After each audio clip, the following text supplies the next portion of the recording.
Welcome into the best in paranormal podcasting. This is Darkness Radio on a Thursday. And the birthday hangover is over. Thank you very much, folks, for all your well wishes. Great show today, folks. In fact, I am esteemed. I'll put it that way. I'm honored to have our guest on today. My guest today is Kevin Randle, and he has a brand new book out, UFO Sightings and Alien Visitations, Facts and Falsehoods. And the Real Unexplained Collection is what it's called. And it is, boy, it's a huge book with a lot of information. I had a wonderful time reading it, and I'll tell you what, we'll get into it in just a second. I'm going to introduce Kevin here, and we'll get started. But boy, let me tell you, this book, folks, is gonna blow your mind, because it spans a whole generation of UFO information from even the 40s and 50s to now. So we're going to get into it here in just a second with Kevin and try to cover just a little bit of that entire span there and catch up with Kevin here. Kevin Randle is a retired U.S. Army Lieutenant Colonel who served as a helicopter pilot and aircraft commander in Vietnam and is an intelligence officer in Iraq. He has master's degrees in psychology and the art of military science, as well as a doctorate in psychology. His Army and Air Force training as a pilot and an intelligence officer, military policeman, and in public affairs affords him unique insights into the operations and protocols of the military and its investigations into UFOs and related phenomena. Now, Kevin has interviewed hundreds of witnesses into mysterious crashes, sightings, abduction cases, animal mutilations, alien home invasions. I've had animals invade my home. Maybe I can have you interview me about that. And humans working with the aliens, leading to titles such as VIPs, Alien Mysteries, Conspiracies, and Cover-Ups, the Government UFO Files, and the UFO Dossier. He is also the author of Crash: When UFOs Fall from the Sky, Reflections of UFO Investigator, and UFO Casebook. He lives in Iowa, and we won't hold that against him. Ladies and gentlemen, here now for the first time to Darkness Radio, Kevin Randle. Hi, Kevin. How are you? I'm fine. And the fact you happen to be in Minnesota, I will not hold against you. Thank you. We will we'll battle later over the pig. That's a college rival joke. By the way, who has that? I think you guys still have it, right? Yes. Yeah. We'll leave it. Yeah, I think we've got Floyd. Yeah. Yeah, you have Floyd. Yeah. Floyd of Rosedale. Yeah, I don't think we've had it in quite some time. So. No, you haven't. I used to have a bet with a woman in Minnesota on the Iowa-Minnesota game, and I think I had to send her the $5 once, and she sent me the $5 many times.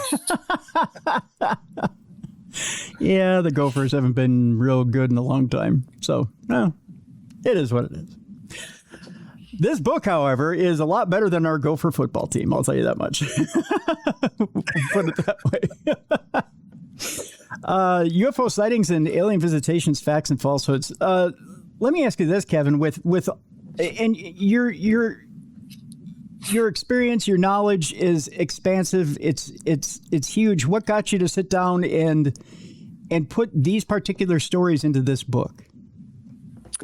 It began, I had seen something on the internet or whatnot, and I sent a note to the publisher and said, I'd like to do a book about this activity. And when I got the book written, I wrote him an email and said, no, I hate this book. I'll send you the advance back. It's terrible. And they got me, we contacted each other through email about that and worked out a plan to save some of the material, but take it in a direction. I had thought that what they wanted, and a lot of the publishers, have their agendas, and most of their stuff deals in a more positive light, not a real skeptical light.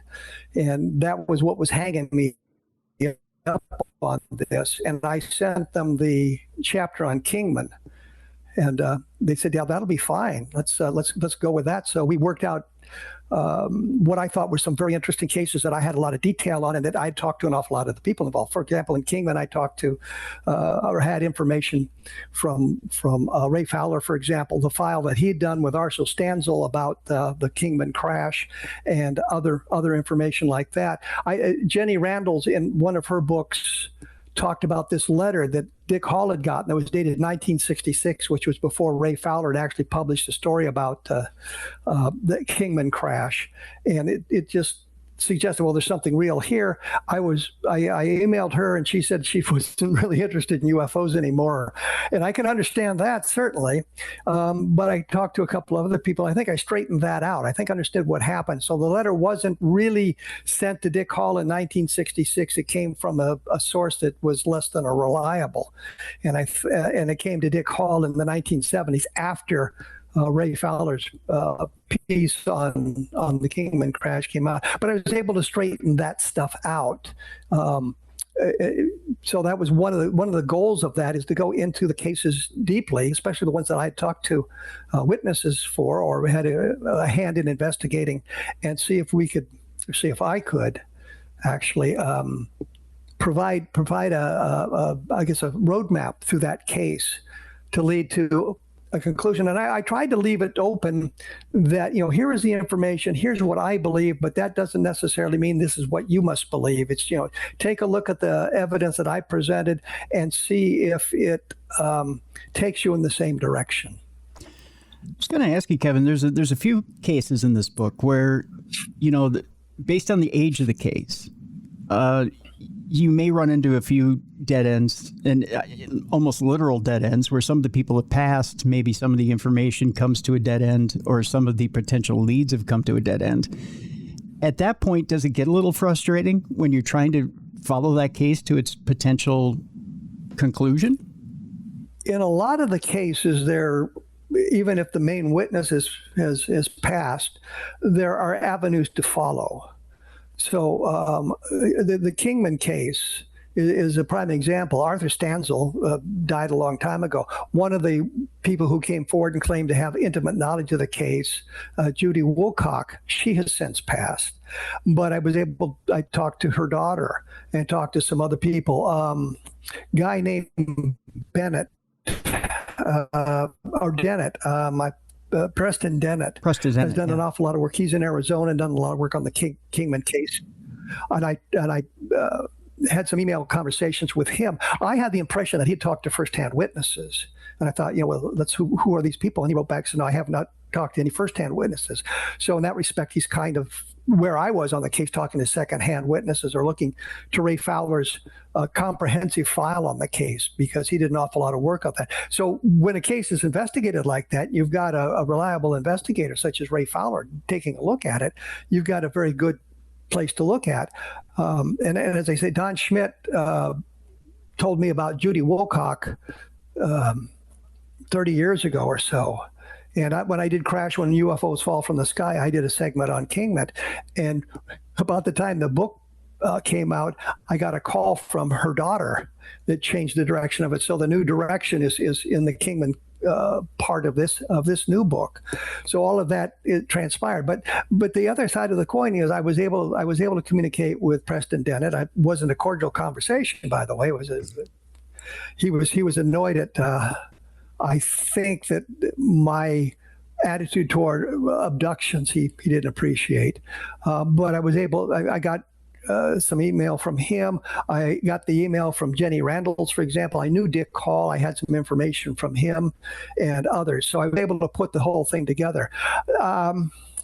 With the Roswell case, we're at that point where all the firsthand witnesses are pretty well gone. I can't think of anybody who is still around that we could interview today that would have firsthand knowledge.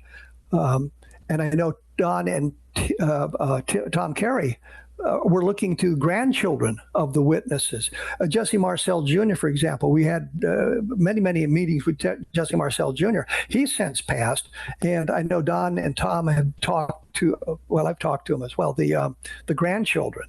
So we're getting it filtered from Jesse Marcel through Jesse Marcel Jr. into the grandchildren. So I don't have a lot of faith in those kinds of witnesses unless there's some documentation to back it up. And sometimes we have the documentation. We found some letters, or we found some information, not necessarily about Roswell, but other cases we have that information.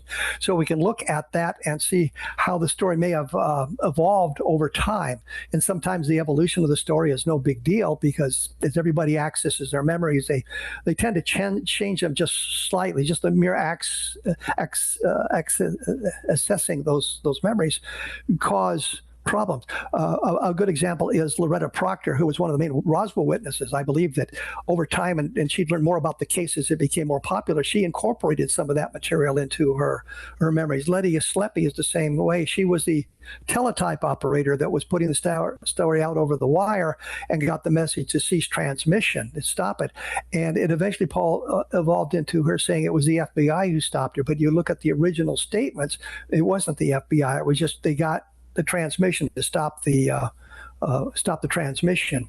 So we can take a look at all of that sort of thing. I guess I was going to go back to Roswell just a moment. We do have witnesses, some witnesses who handled debris, who are still around. Yeah. But they were much younger at the time. I'm thinking of Sally Tadolini, for example. Her affidavit was quoted partially in the Air Force investigation, but she talked about how Bill Brazel had brought some of the debris he had found over to it, and she was able to play around with it. As Bill Brazel talked about, all I got to plan with this debris. But Frankie Rowe talked about that. She just passed recently, but we had a number of conversations with her, or interviews with her. So we did get to talk to firsthand witnesses. But again, in Roswell, a lot of that is gone. Maybe we can find one or two people who handled debris, and maybe we can't. What do you think of, there have been a few TV programs that have gone out to the crash site and have combed the crash site and found what they claim is debris from the original crash site still sitting out there?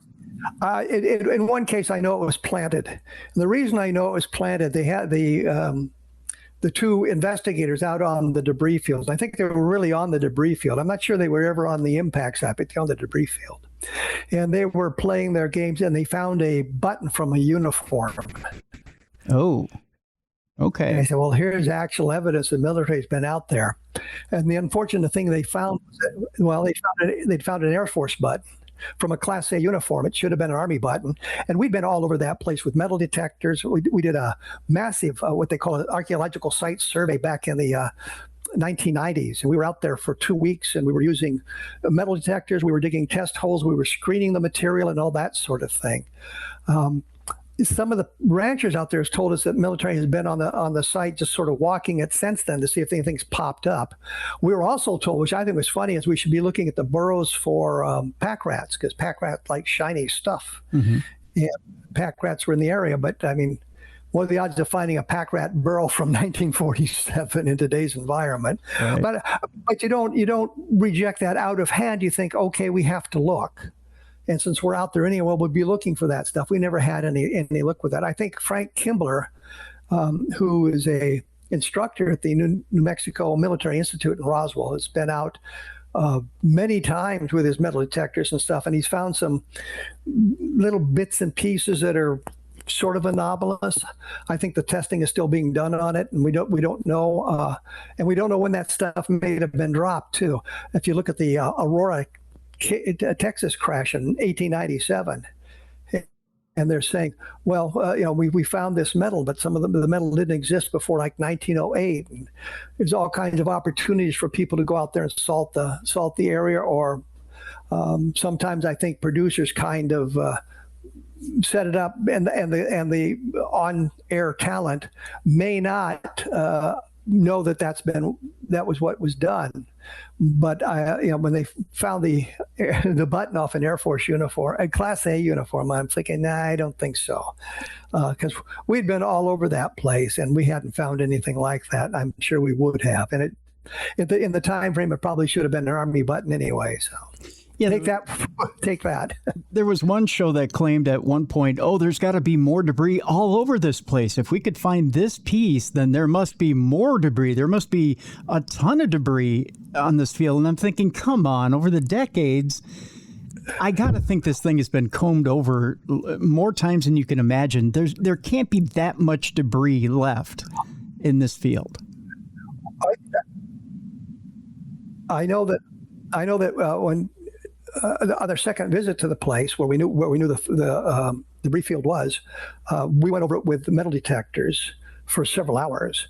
But they were always saying, well, the wind is blowing in this direction, and sometimes blowing very hard. And they were talking about the metal being so light that it would be blown around in the wind, stirred up by the wind. And one guy says, yeah, it's probably all in West Texas by now. So, but I think the idea, Tom and Don were involved in a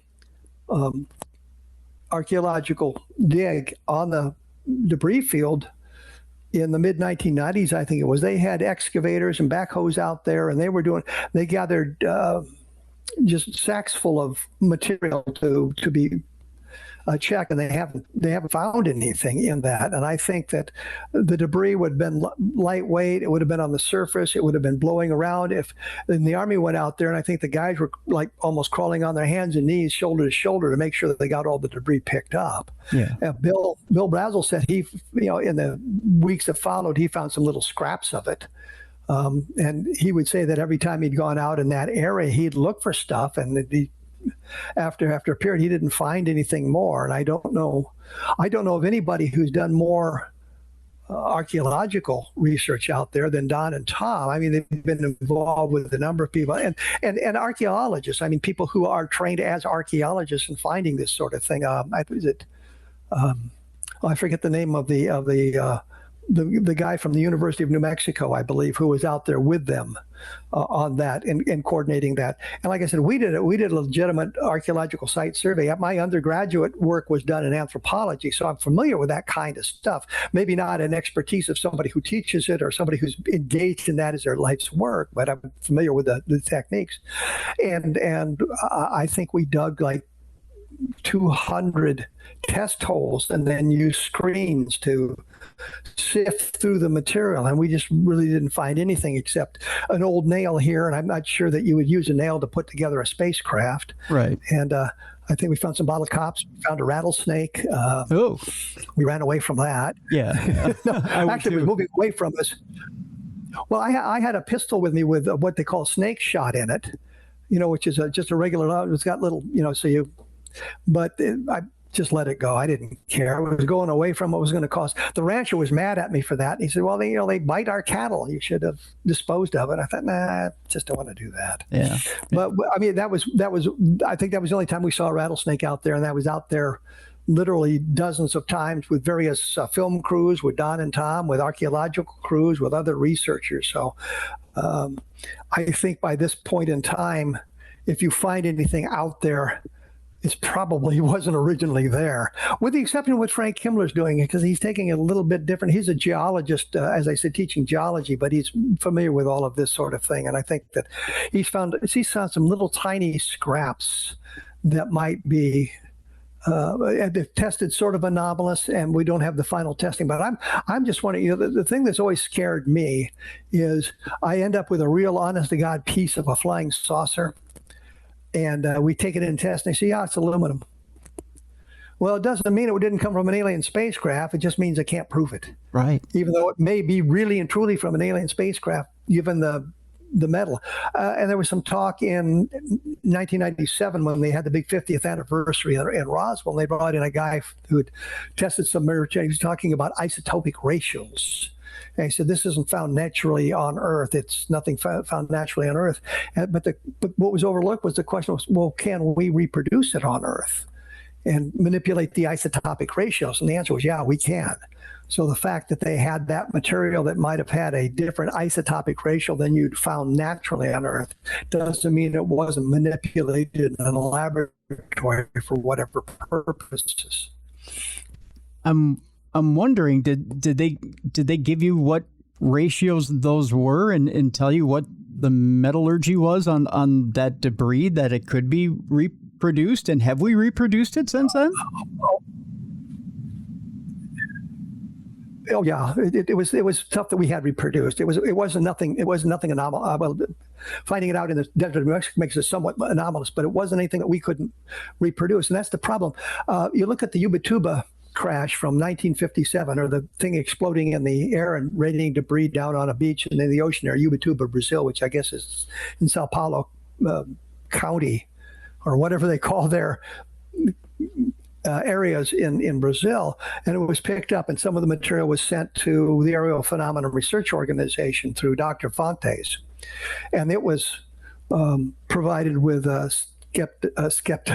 spectroscopic analysis, spectroscopic analysis, and it was found to be 100% pure magnesium. And they were saying, well, we couldn't produce 100% pure magnesium back in 1957. Turned out we could.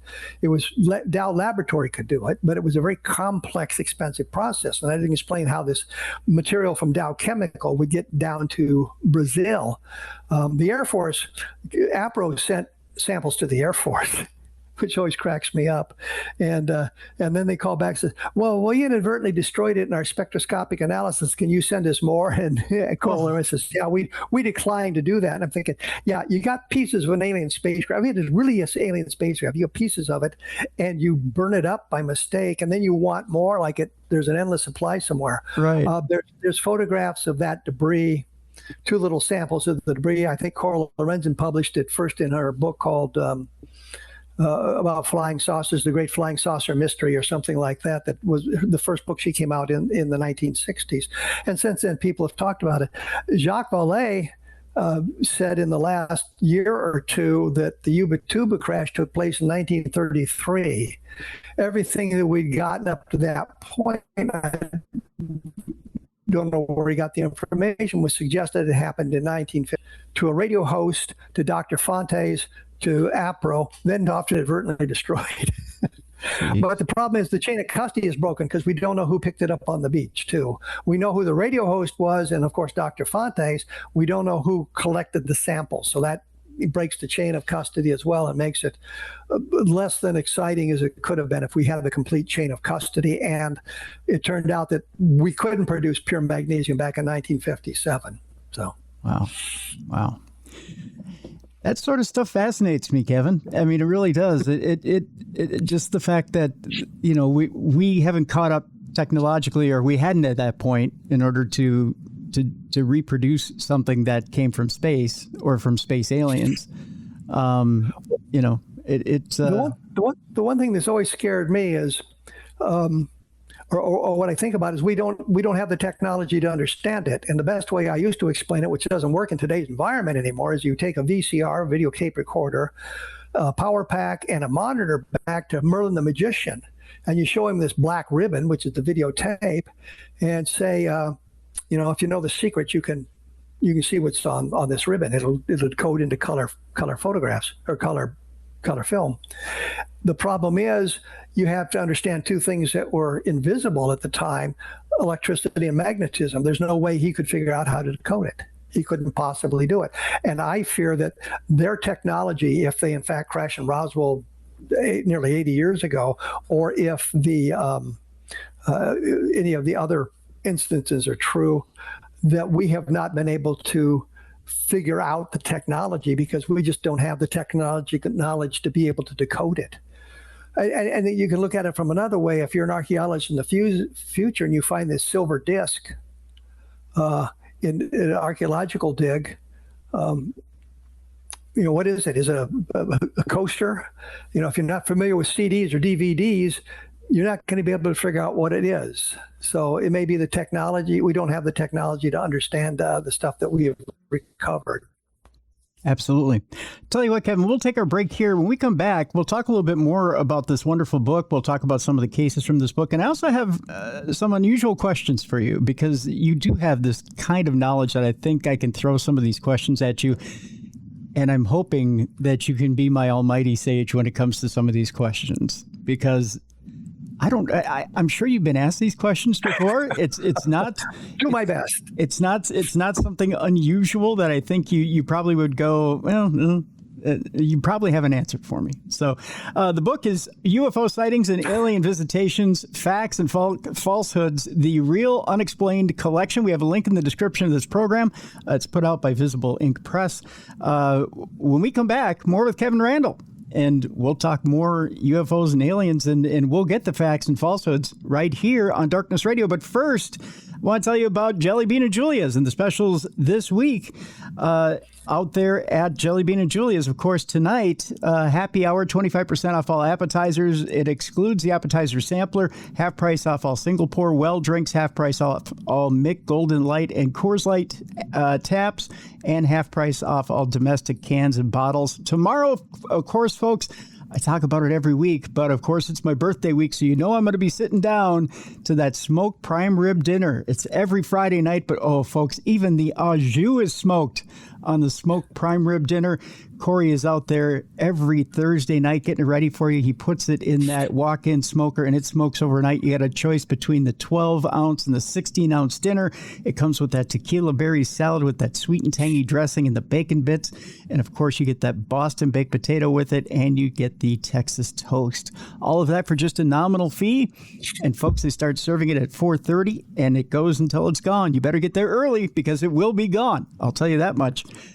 And, of course, you get breakfast on Sundays. Sundays only is when they serve breakfast over at Jelly Bean and Julia's.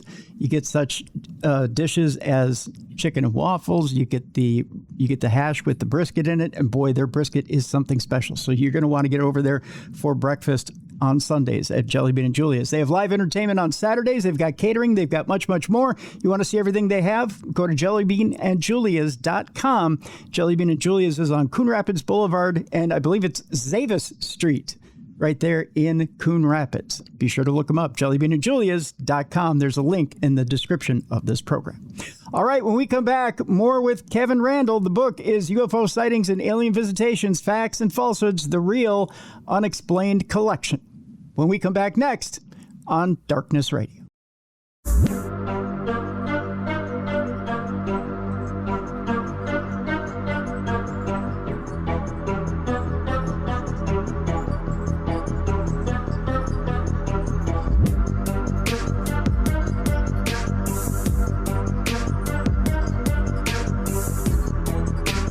Welcome back to the best in paranormal podcasting. This is Darkness Radio. I'm your host, Tim Dennis. My guest is Kevin Randle.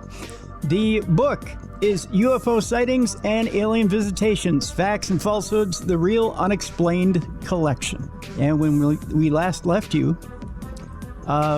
we were talking about a couple of these cases. We left off on Roswell, but I do want to bring this up to you, Kevin. Throughout the different cases that you talk about in this book, there's one thing I've noticed, and that's no matter what crash we're talking about, you go to describe the visitors that show up here, or these witnesses go to describe them, and it isn't the typical close encounters of the third kind description, but it's close. There just seems to be a little bit off. You get the big heads, you get the long, elongated bodies. Some describe feet that may be rounded, but there's no description of toes or anything like that.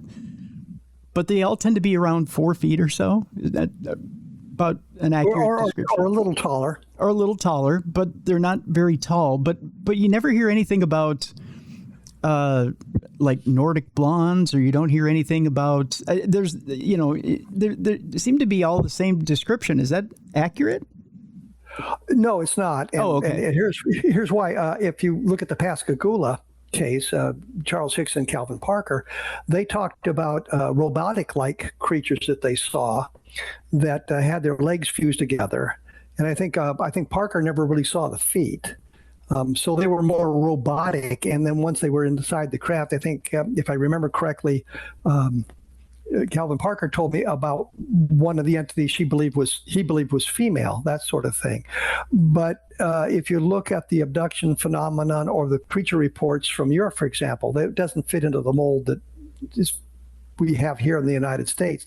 So you look at the phenomena as a worldwide phenomenon, and what you end up with is a wide variety of creatures. I think one of the whistleblowers talking to our Congress talked about there being 4 different alien species out there. And they do talk about the Nordics and that sort of thing. So we do get an awful lot of that.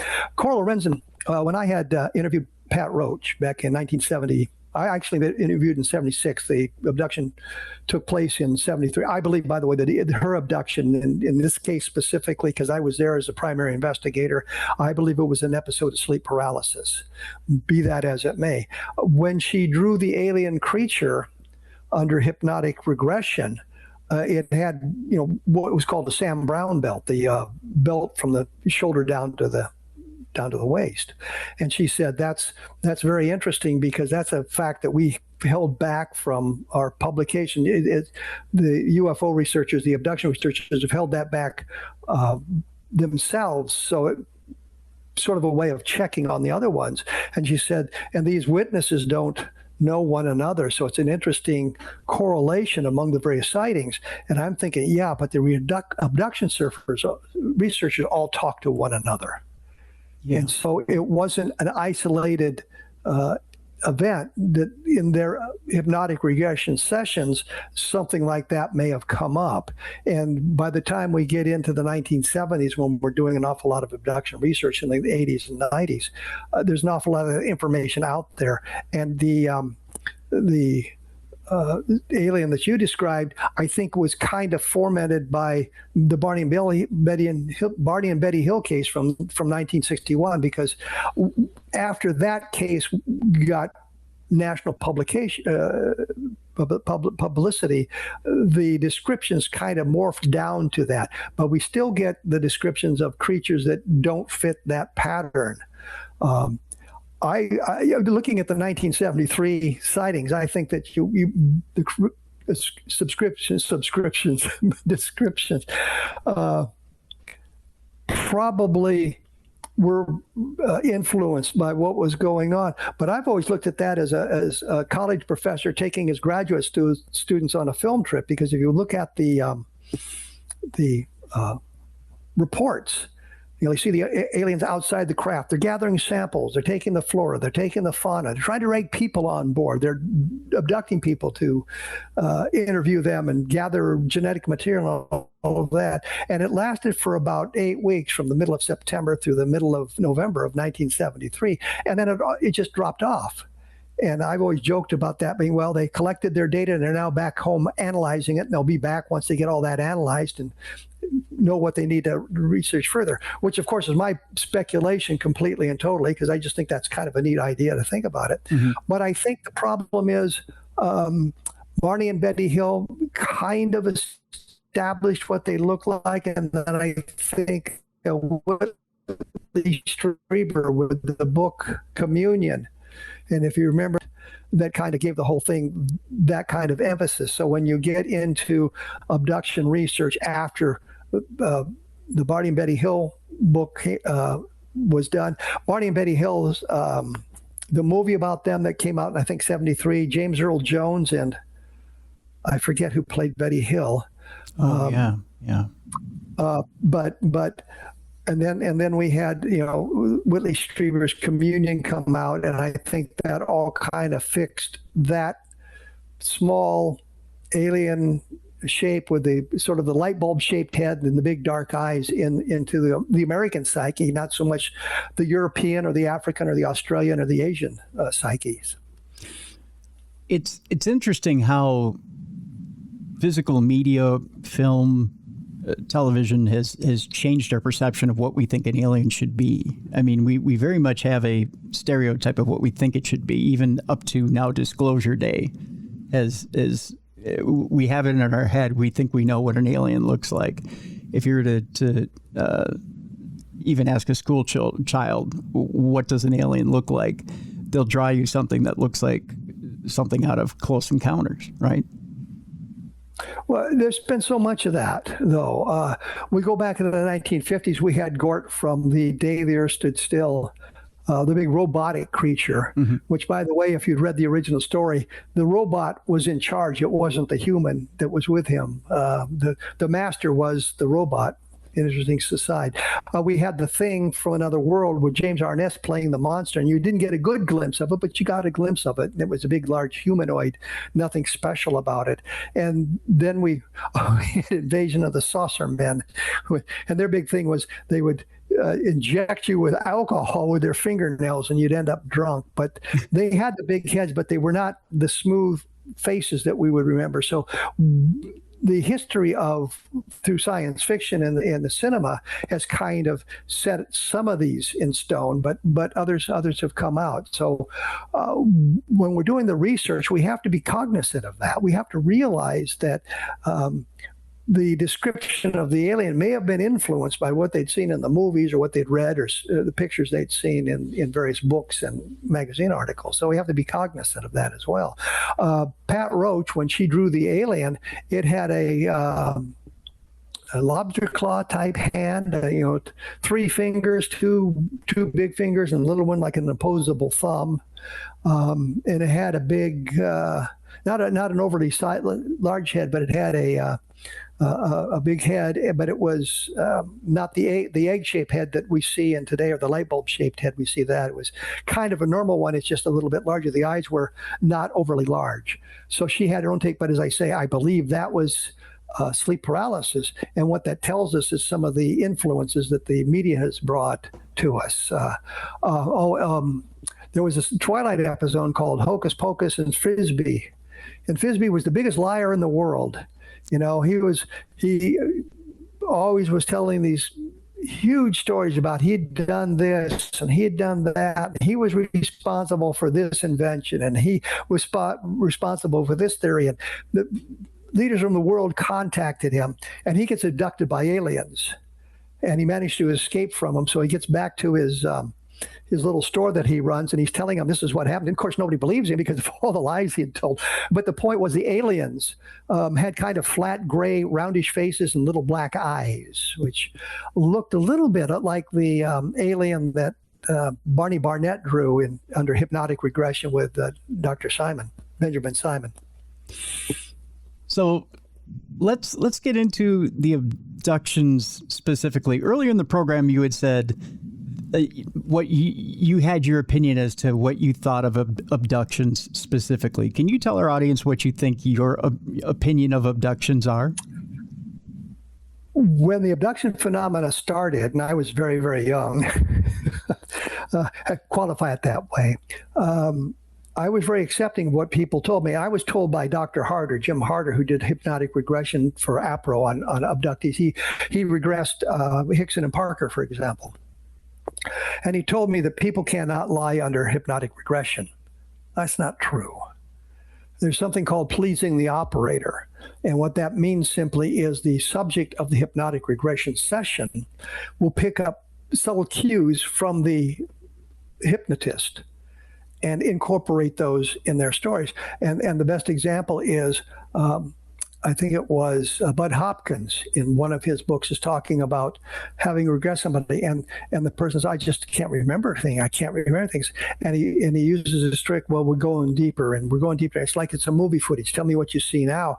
And the person finally comes around and starts describing an alien creature. But I think some of that was picked up by his insistent, you can see this. When the original testimony was, I don't see anything at all. I don't remember anything like that. And we have to be cognizant of that the enthusiasm of the operators can push through. I met with Russ Estes and Bill Cohn back in the mid-1990s, and we had done we'd been in Roswell for the big celebration there. That's why we were in Roswell for the big 50th anniversary there. And Russ was a documentarian, and Bill Cohn was a clinical psychologist. And we were talking to people and all that. So we go to El Paso, and at that time I had a radio show on El Paso, Texas on Saturday night. And after the show, or the next day, we were out at breakfast, and Bill says to Russ, should we tell him? And Russ says, yeah. And they said, well, we've interviewed all these people, and we think the abduction phenomenon is just terrestrially based. there's no alien component to it. And I thought about what I had seen and the investigations I had been through, and thought, yeah, I think that's probably right. There is no really good abduction case. We can look at problems with all of them. Barney and Betty Hill, for example, Dr. Simon claimed it was not a real alien abduction. It was some kind of a confabulated dream sequence that Betty Hill kind of shared with Barney, and he picked up parts of it unconsciously, which is not to say that's the explanation for Barney and Betty Hill, but that was kind of, I think, his thinking on it. And I'm thinking, yeah, I agree with that. I just don't think it. That changed. I had an opportunity to interview Calvin Parker when I was doing my radio show podcast. And by the way, you can hear the interview on. You go to my blog, and there's a reader on the side. You plug into that. You can listen to the interviews, and there's like 200 hours of these interviews, and you can hear Calvin Parker. And I'm talking to him about it, and I said, well, the problem I have with that, you have witnesses coming forward now. And I said, but nobody came forward back in 1973 when the abduction took place. And I said, oh yeah, they did. And there's a document that was signed by a number of high-ranking Air Force officers from Keesler Air Force Base. And after the abduction took place the next day, Hickson and Parker are taken to Keesler Air Force Base to see if they've been exposed to radiation. And they're interviewed by some of the top officers at the base. And in the letter that was written October 12th, the day after the abduction, they list 4 people who had witnessed parts of the abduction. So it was witnessed by other people. And that information came out the next day.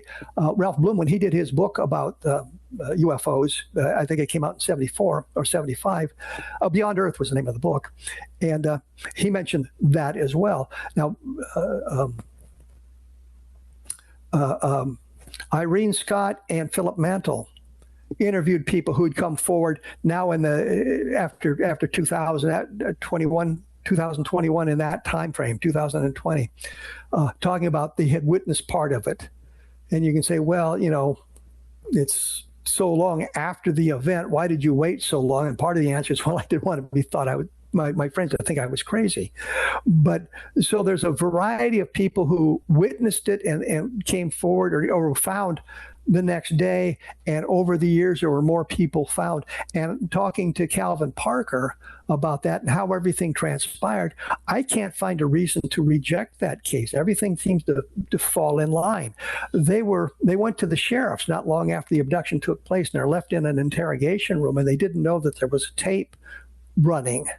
And so they're left alone purposely to see if they'll discuss anything that would suggest this was a hoax, and they didn't. They were just baffled by what had happened to them.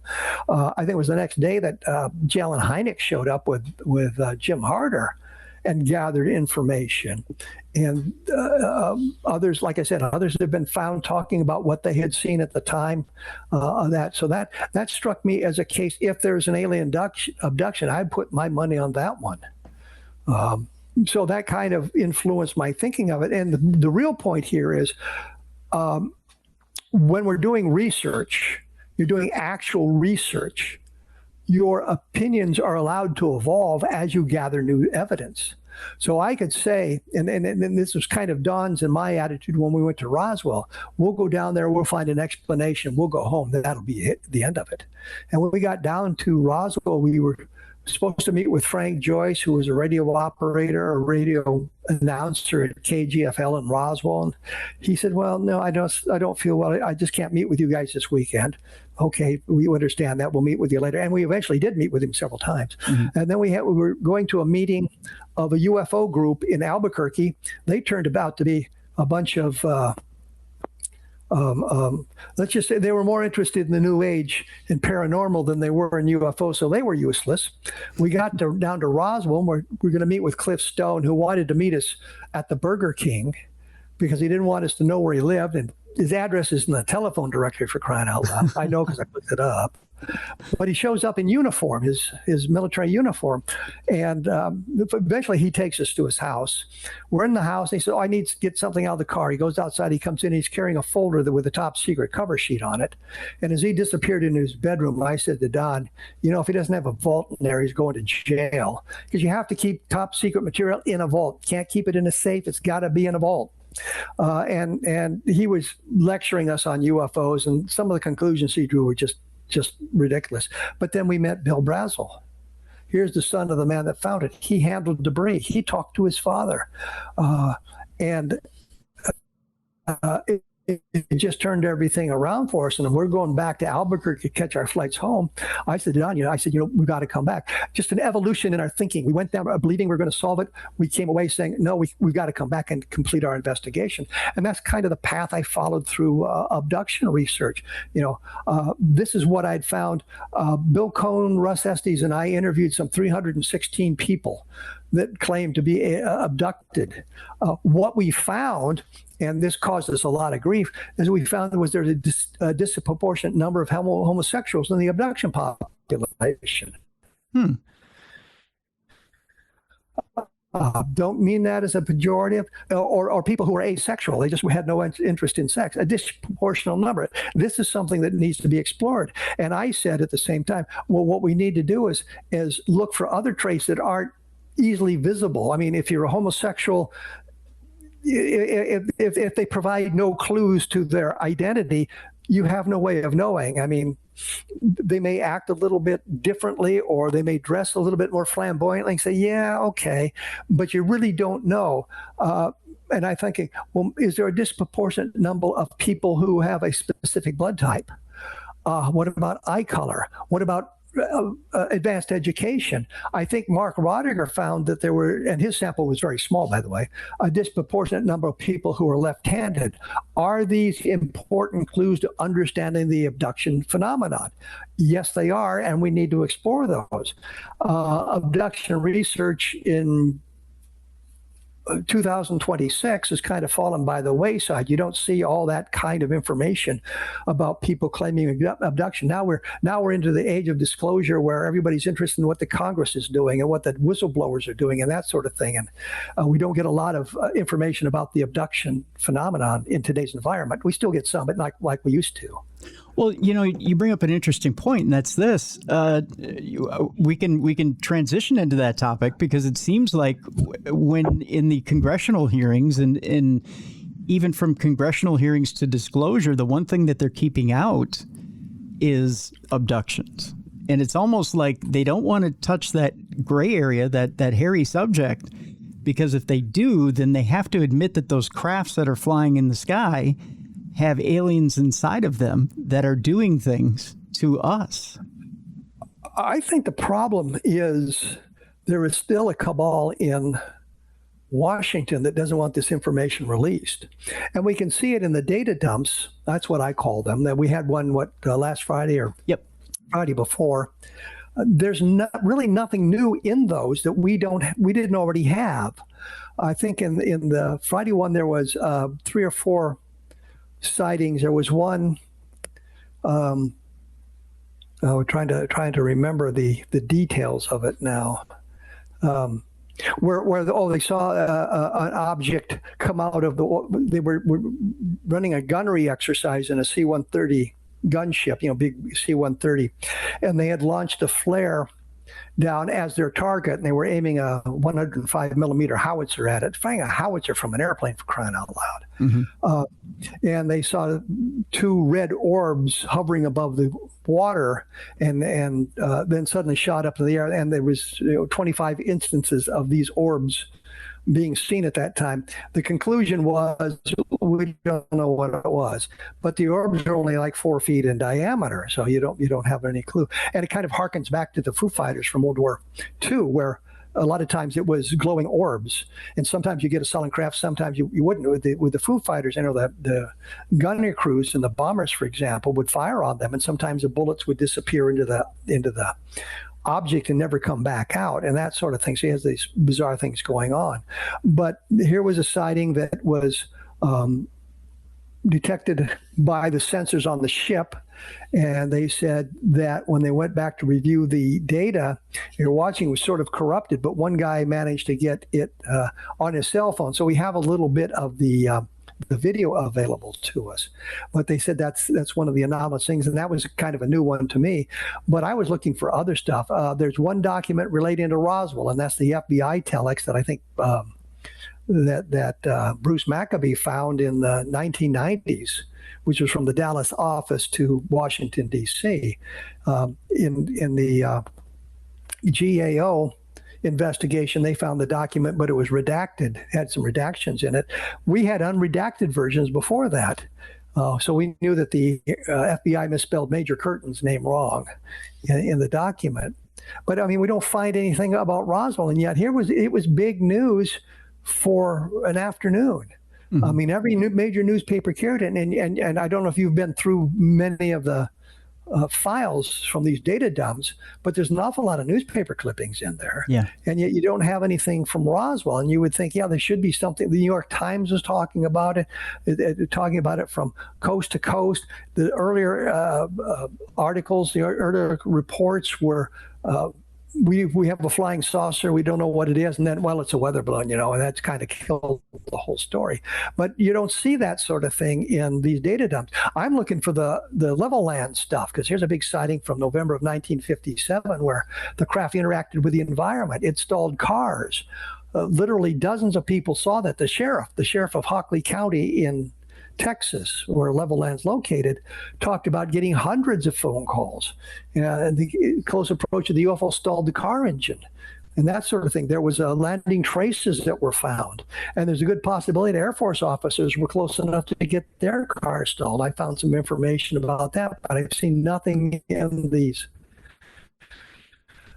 documents that have been released to suggest that, all of that sort of thing. But we're not getting the kind of things I would expect, but we are getting at least what seems to be serious interest in the topic. 20 years ago, we'd have been making fun of these people. And today they're asking them questions and they're bringing forward for congressional testimony. They haven't offered much in the way of evidence yet. We're told that they're interviewed. If it's classified material, they're interviewed in a secure container. Yep. For the interview, I forget what the acronym stands for, and I really don't care. Yes. Yeah. But it's so they can talk about the classified material, but we don't see that stuff. We don't hear what it is. David Grush, for example, I think at one point said there were 12 UFO crashes he was aware of. I think it's expanded it in the recent days to 25. And I'm going, this is ridiculous. They're falling out of the sky. Right. I mean, they travel interstellar distances, and they can't handle the Earth's atmosphere, apparently. But when he first talked about the 12, I think I figured out what the 12 were based on what the evidence was and what people were talking about. He mentioned specifically Italy in 1933 and Roswell. I think he was talking about Del Rio in 1950. He was talking about Kingman. He was talking about a number of these cases that I think are fraudulent. As well as the legitimate ones, such as Roswell. The Italian case was investigated by colleagues in Italy, and they went into it in depth and determined it didn't happen. It's kind of like the MJ12 documents. You only get so far, and the trail disappears, and that's a suggestion that it's not an accurate representation.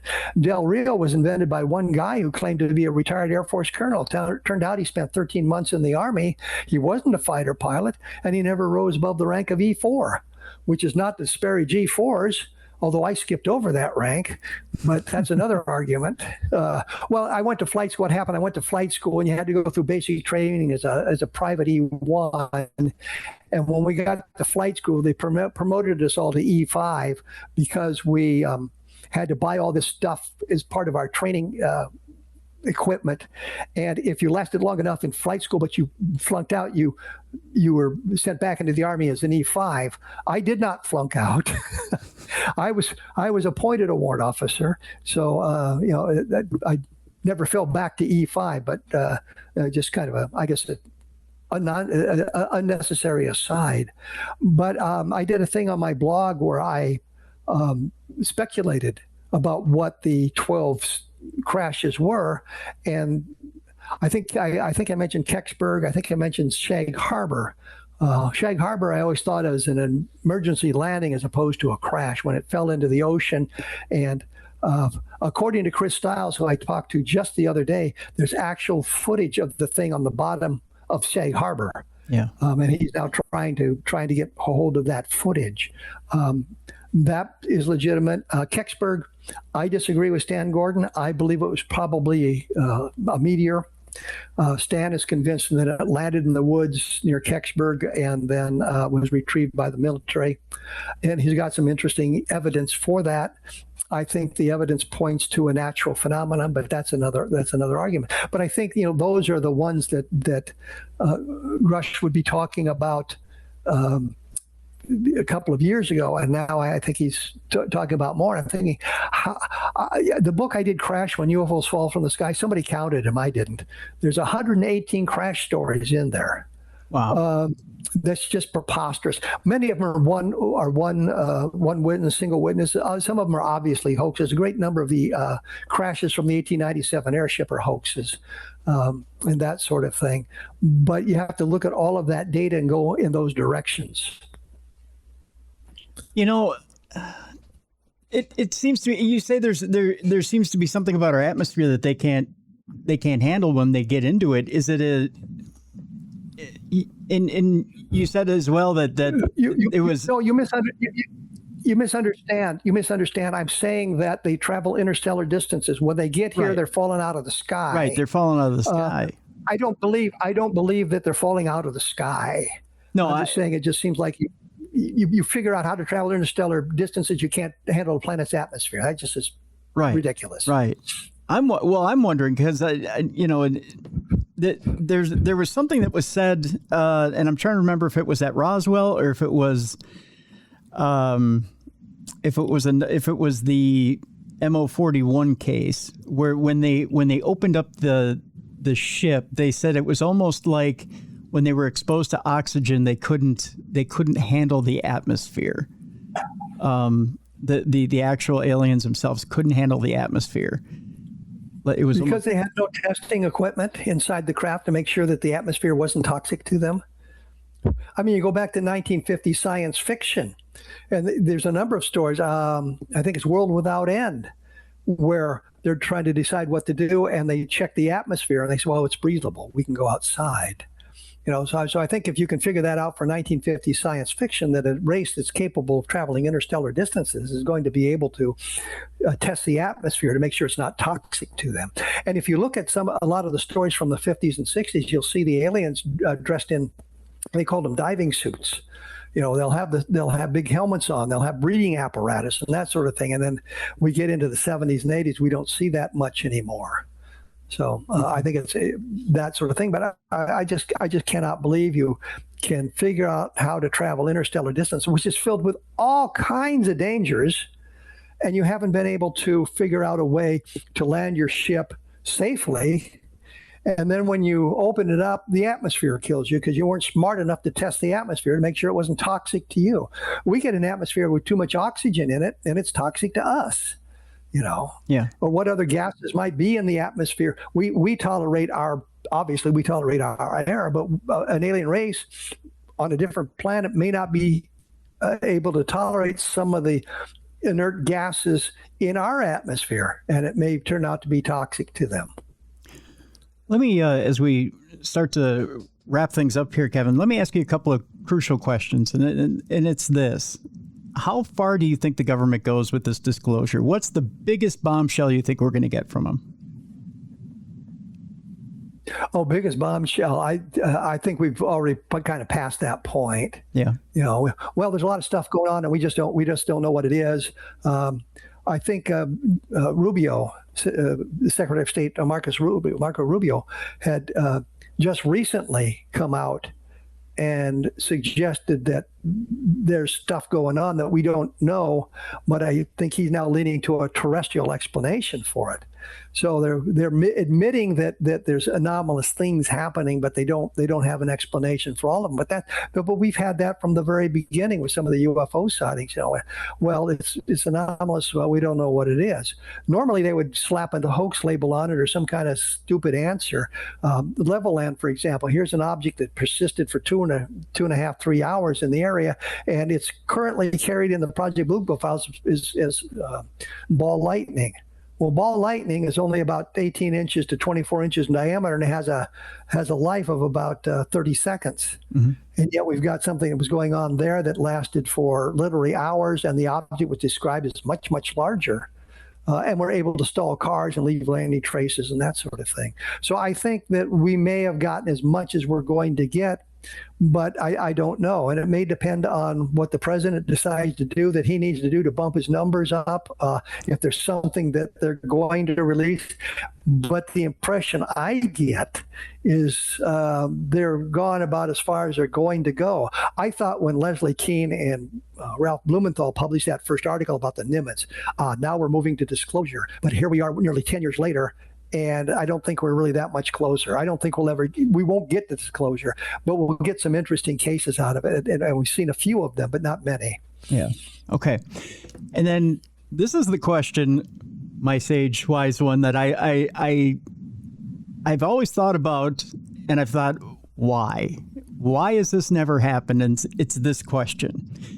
In our armed services, we never want to leave a man behind, right? We never want to leave technology behind, especially behind enemy lines. So in our armed forces, we have whole teams that if we have a down ship or a down plane, we have teams that'll go in and recover technology, right? So that it's not, or blow it up, right? So that someone doesn't get a hold of it. We think of that stuff. Why wouldn't aliens think of that, right? Why is it that an entire alien force goes down over? I'm sorry. Let me just finish my thought, and then I'll throw it to you. Why is it that time after time aliens have crashed, and supposedly we've gotten a hold of their debris or their tech, and yet we haven't seen an alien recovery force come in and try to recover A, bodies, and B, their technology? And I'll throw it to you. I would point out that we haven't had it happen time after time after time. I think if there's legitimate alien crash retrievals, I think you can count the number on one hand and maybe able to count it on one finger. Okay.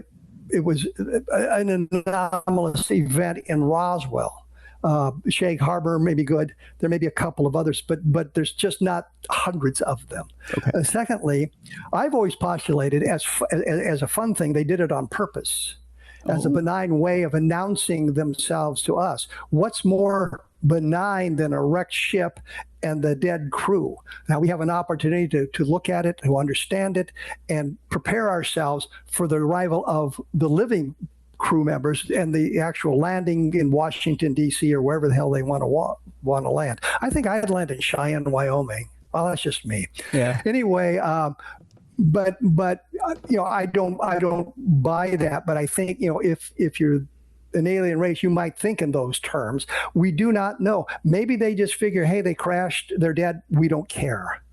When you talk about the military wanting to go recover the bodies of our soldiers, our Marines, whatever, killed in action, what we're telling the guys that are alive, we will go to that extreme to recover the dead.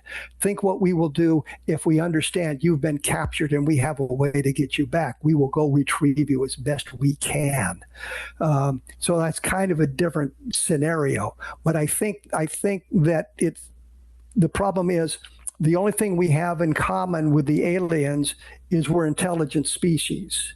Our mores, our social structures, our morality is wrapped up in a different way than theirs might be. Maybe they evolved on a planet where they didn't have all these constant conflicts. I think Stan Friedman used to claim about our big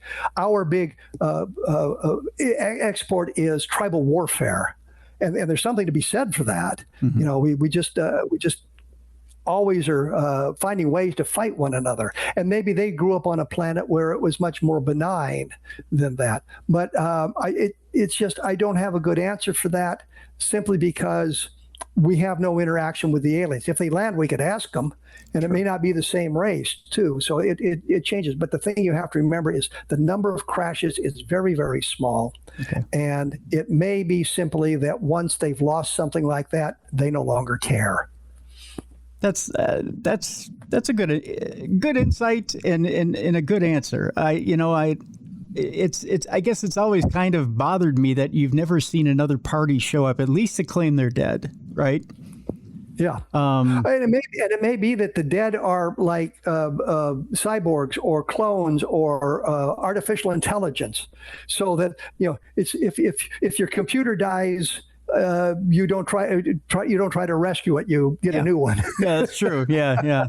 Very true. Maybe something as simple as that their exploration people, their exploration entities are not. They're synthetic as opposed to organic, like we are. Well, I guess if they're synthetic, it could be organic. But I mean, they're synthetic, so they don't have the reason to try to recover them. Yeah, that's a good point as well. All right. Well, I bow in your general direction, my sage leader. That makes a lot of sense. It does make a lot of sense. Well, the book is out there, folks. We have a link in the description of this program. I want you to go get it because it's got a lot of good information in it. It's got a lot of good history in it, and it separates a lot of things for you and puts a lot of things in line for you as well. Kevin Randle is the author. It's called UFO Sightings and Alien Visitations, Facts and Falsehoods, The Real Unexplained Collection. Kevin Randle, I want to thank you so much for this time. I've had a wonderful time, and it's been incredibly enlightening and educational for me. And it's been a lot of fun for me because I love nothing more than talk about myself and my books, so, and my research. So it works out really nicely for me as well. That's wonderful. Thank you so much, Kevin. I greatly appreciate it, and I hope we can do it again. Oh, absolutely. Wonderful, wonderful. Thank you so much, Kevin. Folks, we're upon the weekend, so a couple of reminders for you. One, if you want to support the show, please go to darknessradioshow.com. Get your True Crime Tuesday or Darkness Radio swag.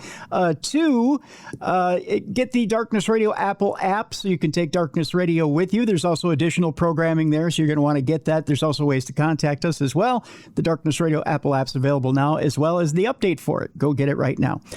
Three, if you're listening to the show and you are not watching the show, you can go to our YouTube page, the original Darkness Radio, and go watch the show there, or just go to darknessradioshow.com, click on the show that you want to watch. It should be right there along with the audio show. The video and the audio live in one space. So go to darknessradioshow.com, click on that show, and enjoy.